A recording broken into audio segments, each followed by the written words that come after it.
Vlogging gone wrong ang eksena ng isang inarestong American YouTuber matapos niyang iligal na bisitahin ang isang off-limits na isla kung saan naninirahan ang isang isolated na tribo.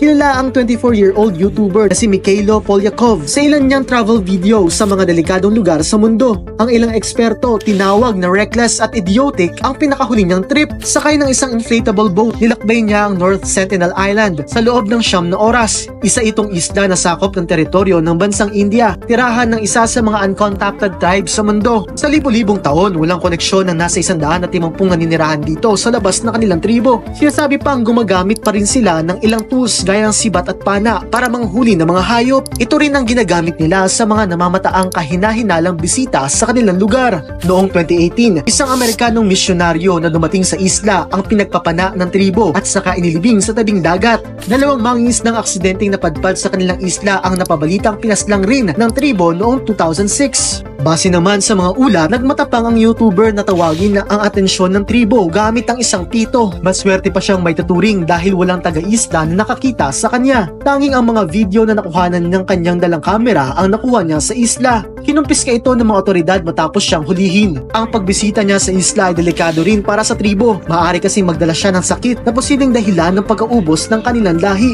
Para sa iba pang balitang abroad, sundan ng social media pages ng News 5.